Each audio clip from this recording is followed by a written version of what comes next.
ले चाय भैया के।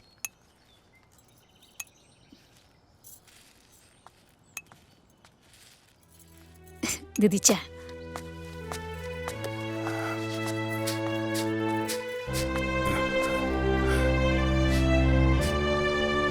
भैया लोग आज काम पाना करिए लोग का? हाँ कन्हैया ना गई नहीं है। कन्हैया बैठा ना, कुछ बात करे के बाद और से जरूरी है। अच्छा जरूरी बात।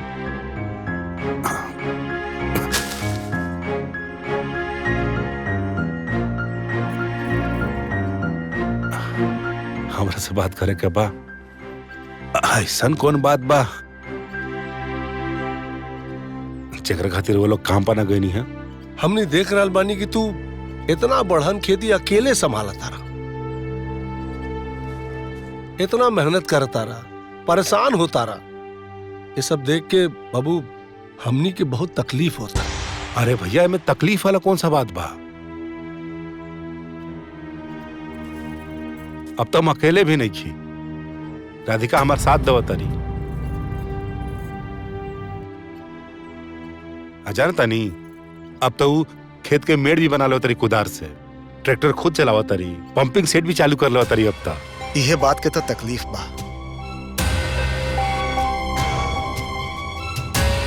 कि इतना बड़ घर के पतो खेत में काम करत बिया।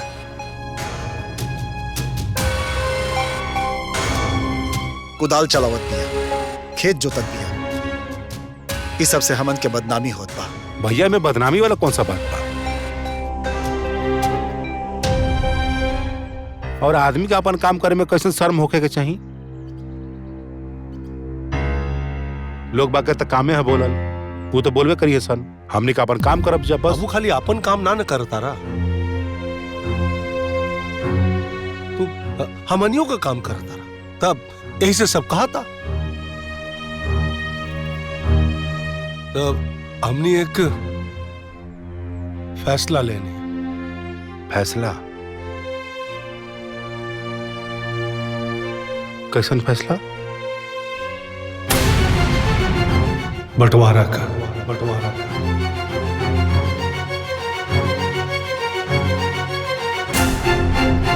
बंटवारा?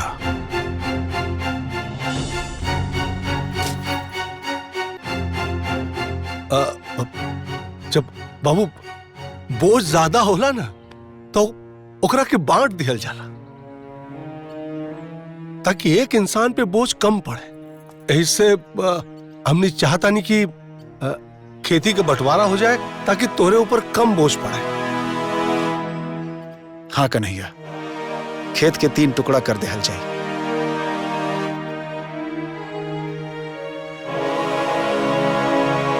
और देखा तोहरो भी भाग दौड़ कम हो जाए। सब लोग अपन अपन काम करिहन और कुछ कही भी ना। हाँ, हमने अपन खेती बटैया पे दे दे, तू अपना हिस्सा का खेती करिया। लेकिन बाबू गलत मत समझिया, हमनी का प्यार व्यवहार ना कम हुई, वो जैसन है वैसा ना रही। हाँ। किशन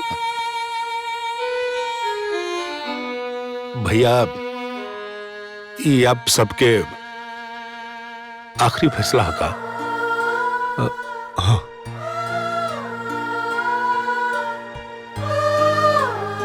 ठीक बा भैया, आप लोग हमरा से बड़ बनी, हमरा से ज्यादा पढ़ा लिखल बानी,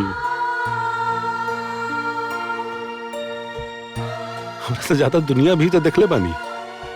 जो करब अच्छे ही करब। आप लोग सपना देख रही हम कि मरते दम तक हम तीनों भाई एक साथ रहब, एके थाली में खाइब जा। लेकिन भैया,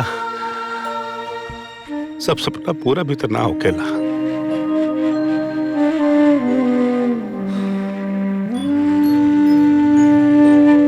ठीक बा, जॉन आप सबके अच्छा लगे।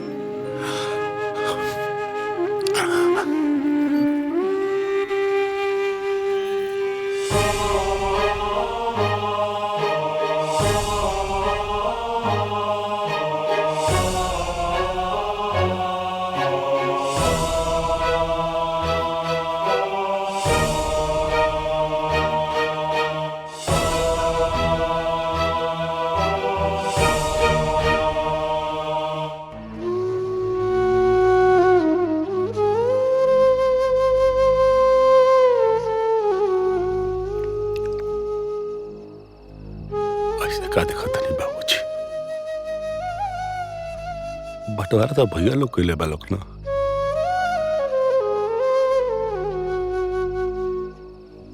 हम तो उहे फर्ज निभावत नहीं जौन और वो हमरा के सिखा के गई रहनी, और आगे भी हमें कोई छोट भाई के फर्ज निभावत रह। हमार का बा बाबूजी,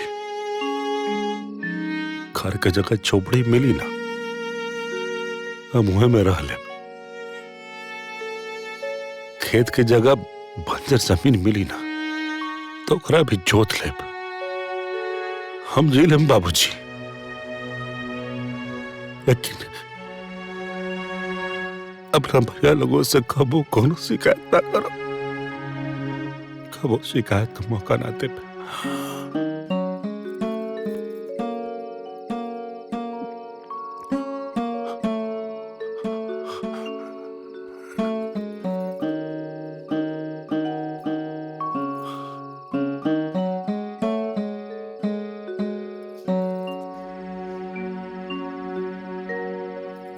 कौन माटी के बनल बानी जी रहुआ, कौन माटी के। भैया लोग कौन फर्ज निभावत ताड़न ये हम अच्छी तरह जानता नहीं। रउआ हाथ करके हमने के जी के पैसा खत्म हो गए, यही से। लेकिन रउआ अपन फर्ज निभावत नहीं। साचो रवा इंसान ना, देवता बानी, देवता। बहुत अभागा बाजी बोलो जे अपन देवता जैसन भाई के अपना से अलग करता। बहुत अभागा बा।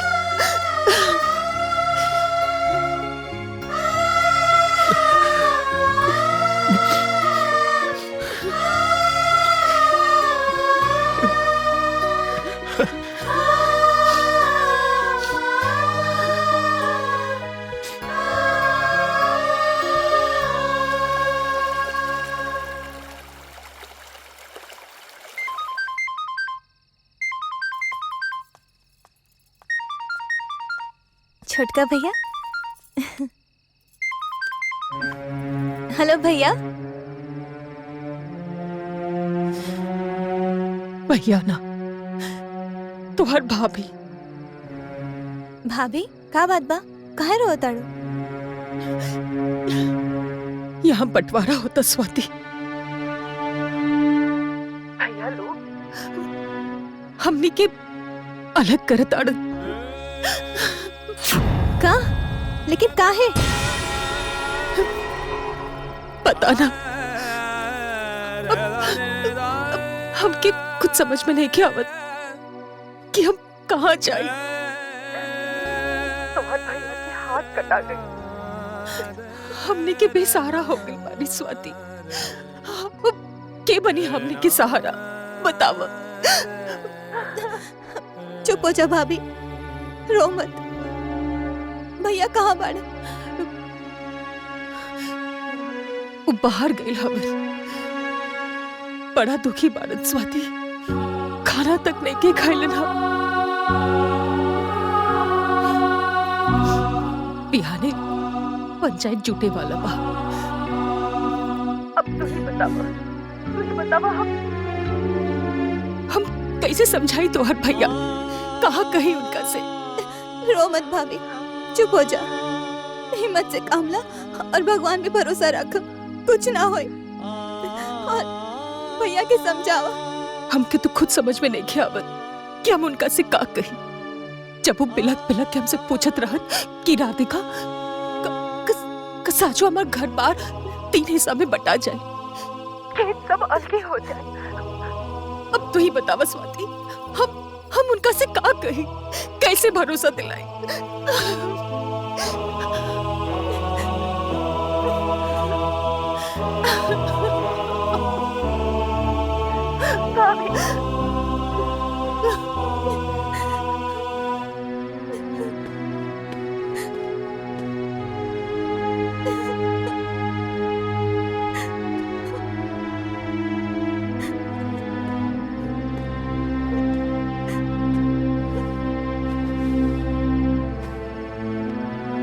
का बात बा?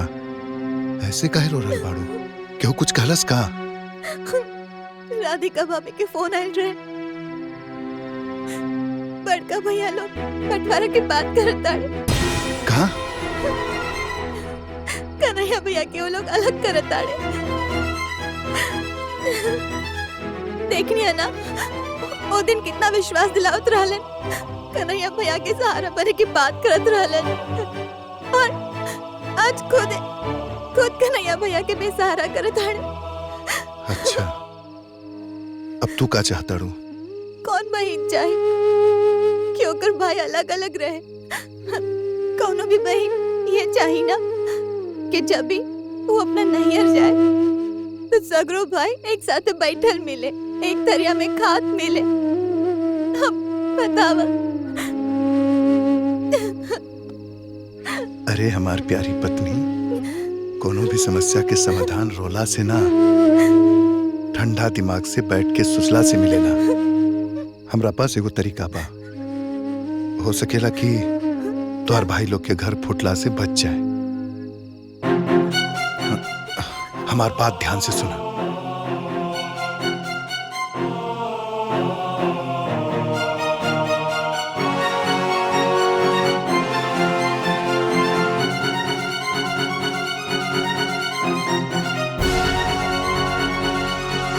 जैसे हम कहता नहीं वैसे नहीं करा बस।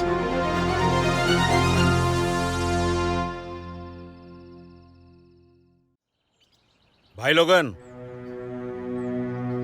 माधव, किशन और कन्हैया के बीच जोन जमीन के बंटवारा के रूपरेखा बा, पंच लोगन के आपसी सहमति, विचार विमर्श के बाद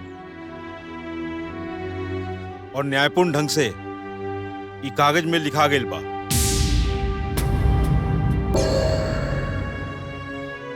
ये घर में 3 हिस्सा है,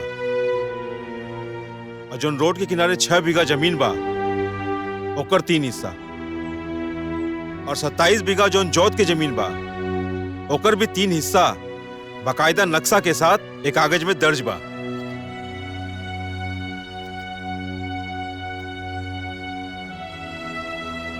हम तीनों भाई से जानल चाहतनी कि तू लोग के अगर कोनो अपन बात कहे के होगा तो कह सकेला।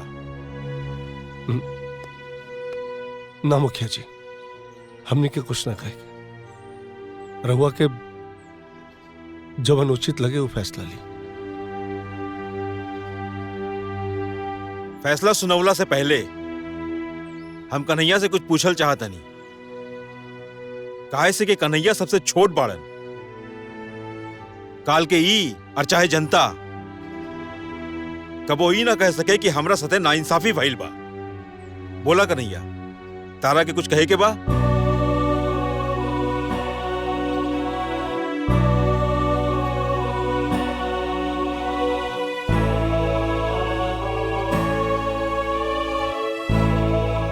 हम का बोली मुखिया जी, हमरा से तब भगवान और इंसान दोनों लोग खिसियाइल बा।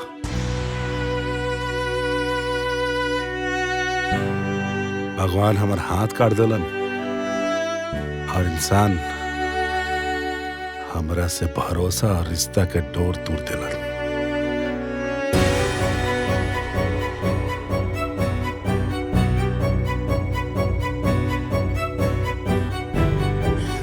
मुखिया जी, ये बंटवारा से हमरा भाई लोग के खुशी बा,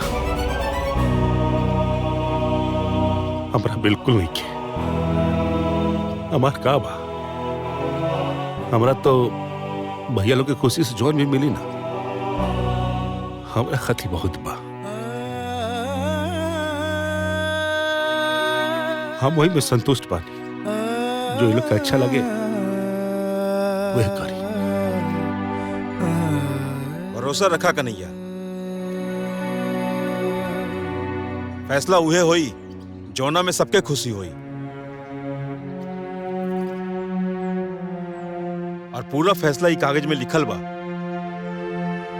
फैसला उचित और न्यायपूर्ण लिखल बा। फैसला अभी अधूरा बा मुखिया जी।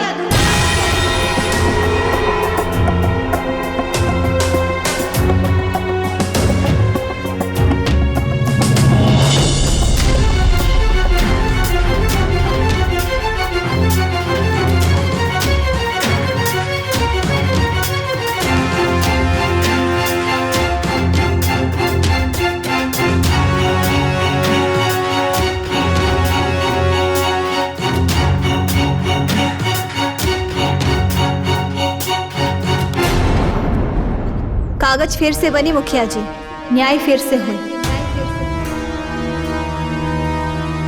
फैसला अब लिखाई। अरे काहे बिटिया, फैसला तो लिखा चुकल बा। 3 हिस्सा में सब बढ़ चुकल बा। और हमार हिस्सा?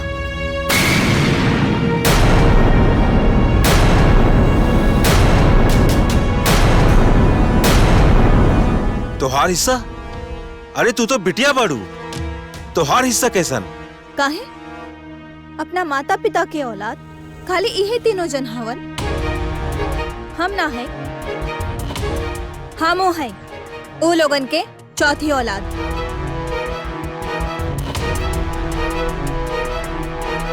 ए लिए 3 ना 4 हिस्सा लगी।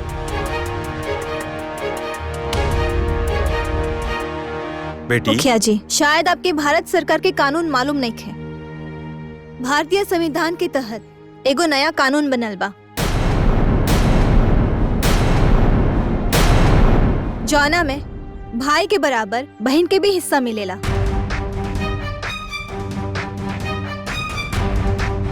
ए लिए हमके भी हमार हिस्सा चाहिए।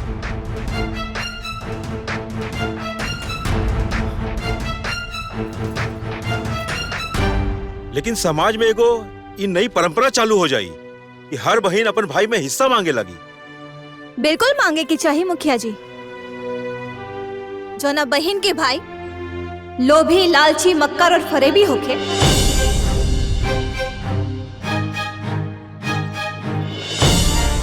ओ बहन के अपन हिस्सा जरूर लेवे के चाहिए।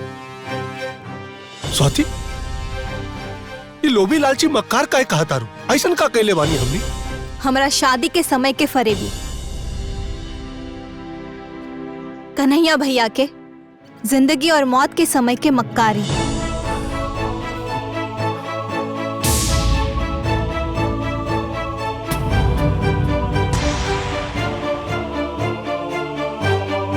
हमरा शादी के समय जौना साजिश से कन्हैया भैया के सगरो पैसा लगावला, ओ फरेब ना हा तो का हा? ओ मौत के मुहाने पे खड़ा रहन और तोहनी लोगन के राधिका भाभी के फोन सुन के साफ सुन गई।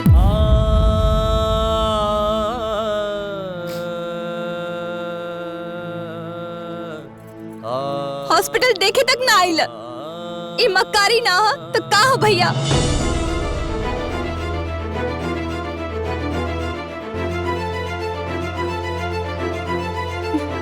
तोहनी लोग मेहरारू के चढ़ोले पर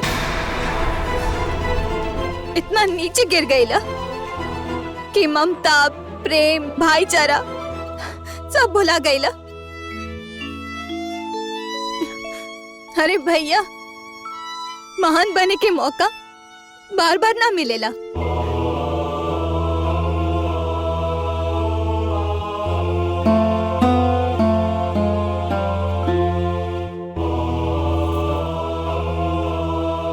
तोहनी लोग तो पढ़ल लिखल होकर भी बड़ा ना बन पाउला, पर कन्हैया भैया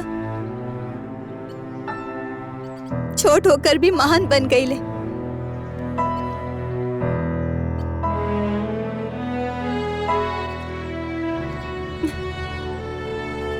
मुखिया जी, सगरो जमीन और घर के कागज के 4 हिस्सा बनाई, और हाँ, ओमे एक हिसाब और लिखल जाए।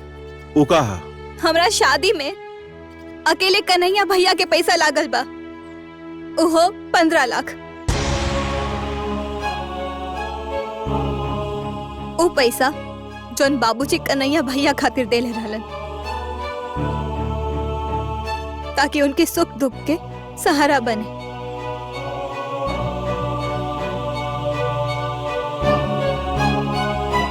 शादी के फर्ज तो तीनों भैया के बराबर के हिस्सा बनेला ना। ए लिए ई लोग पहले कन्हैया भैया के 5-5 लाख लौटाए,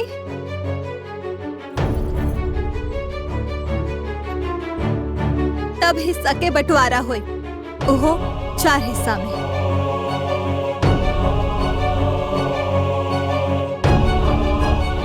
बेटी, तोहरे पास तो भगवान के दिहल अकूत संपत्ति बा, फिर तू का करबो हिस्सा लेके? हम कुछ भी करब मुखिया जी, लुटा दे, दान कर दे या ताला मार के रख दे, ताकि नैहर अइला पर हमके केहू के दुआरी अगोरे के ना पड़े। हम अपना दुआरी पे बैठब। बिटिया, तोहरा बात में बहुत बड़ा राज छुपल बा। हमरा के लगा था तू बंटवारा करावे नहीं आइल, बंटवारा रोके आइल बड़ी। बंटवारा से खाली घर और खेत ना बटाला मुखिया जी, रिश्ता नाता भी बट जाला।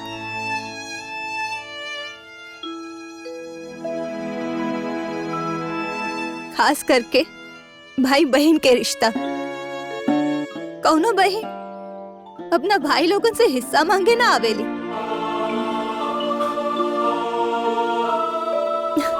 वो तो जब भी नैहर आवेली तो सिर्फ अपने भौजायन के प्यार और भाई लोगन के आशीर्वाद और दुलार लेवे आवेली। लेकिन सोची, बंटवारा के बाद बहन के दिल पे का गुजरेला। हर बार कौना धर्म संकट में फंसेली। जब नैहर आवे के बारे में सोचेली तब तो ये सोचेली ना कि हम कौना भाई के दुआरी पहले जाए, केकरा के आपन समझे और केकरा के पराया। बहन तो हमेशा एक थरिया में राखी और मिठाई ले आवेली ना, और भाई लोगन के राखी बांधेली, मिठाई खियावेली, और भाई लोग तो बंटवारा के बाद ओकर थरिया बांट देले।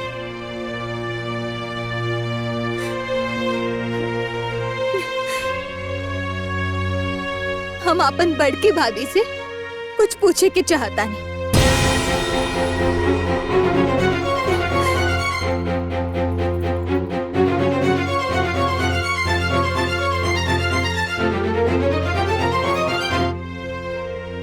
भाभी,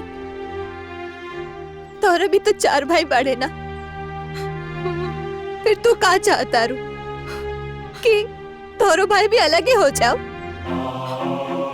नैहर गईला पर चारों भैया के थारी अगोरे के पड़े। ना जी, कब बोला? फिर तू काहे भुला गईलू कि हम कैसे अगोरे? हम केकरा के आपन और केकरा के पराया समझे। तुहार नाम तो नेहा है ना भाभी? फिर तुहार नेह के सागर कैसे सूख गए? माई बन के हम कन्हैया भैया के पालन पोस लो,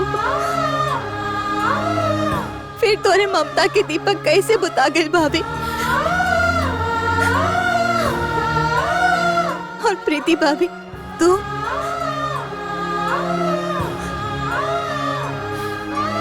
तो प्रीत के परिभाषा ही भुला गई। जाना तारू, बीच वाली भाभी के का महत्व होला? हमेशा मंजरी भाभी तराजू के मुठिया जैसन होली, जॉन दोनों पलड़ा के बराबर से संभाल के रखे। बाकी तुहार प्रीत में ऐसे काहे खोट आ गई कि परिवार के पलड़ा ही बिखर गए?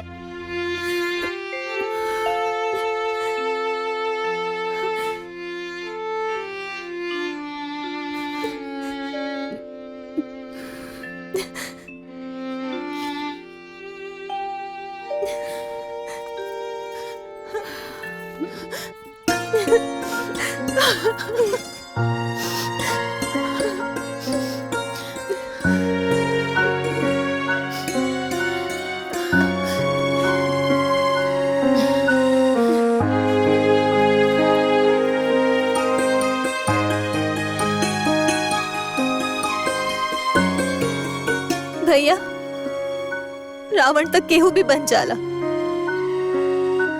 लेकिन राम केहू केहू ही बन पावे। याद बा ओ दिन टीवी पर रामायण सीरियल देखत रहला, कहत रहला कि कितना महान भाईयन के प्यार बा। एक भाई दूसर भाई की खुशी खातिर राजपाट छोड़ के वन में जाता, दूसर भाई सेवा खातिर पीछे पीछे जाता और तेसर भाई कड़ाव माथे पर रख के ले आवता।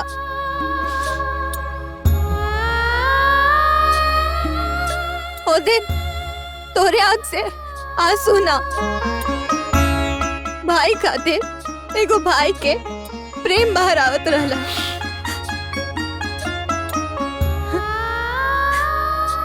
आज तोरा प्रेम के दरिया काहे झुरा गइल बा भैया।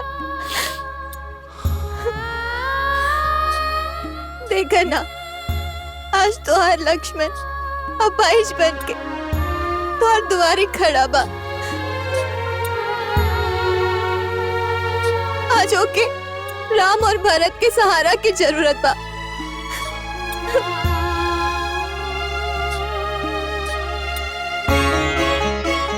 ओकरा के बेसहारा काहे छोड़ता रो भैया, ओकरा साथे ऐसन काहे करत बाड़ो भैया, बोलो भैया।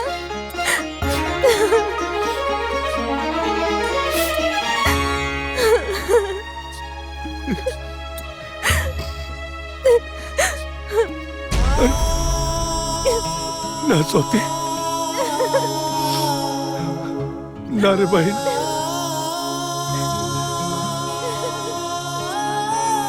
हम अपना भाई के कब्बू अपना से अलगा ना करब।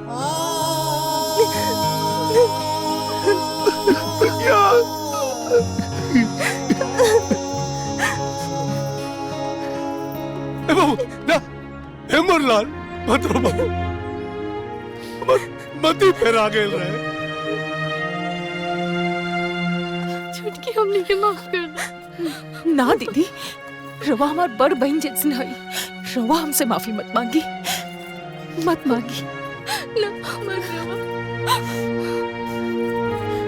हमने के माफ कर दो। ना दीदी, माफ कर दो। हमार बुद्धि भ्रष्ट हो गए रहे बाबू। आज हम अपना भाई अपना खून के अपना से अलग के देनी, आज के बाद हमारे दोनों भाई हमारे दूगो हाथ बाढ़े, हमेशा साथ रही है हमारे भैया, हमेशा भैया हम के साथ ही रहेंगे। वाह बिटिया वाह, सही कहला सा, बेटी घर के लक्ष्मी होली। लेकिन तू तो लक्ष्मी सरस्वती दुर्गा सब बाड़ू। अरे तोहरा जैसन बेटी जो ना घर में हो जाए, वो घर में कब्बो बंटवारा ना हो सकेला। माधव बाबू, ये कागज बंटवारा के है, और पंचायत भी बंटवारा खातिर जुटल रहे। लेकिन अब एकर कोनो जरूरत नहीं है। लेकिन हमरा के विश्वास बा कि आज के बाद जे लोग यहां से जाई, एगो सीख लेके जाई कि आपस में केहू बंटवारा ना करी। चलत है, प्रणाम। ओके जी, अब घर में बंटवारा ना,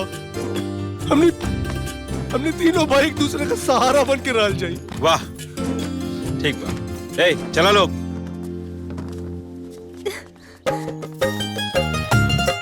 अब लोग अच्छा।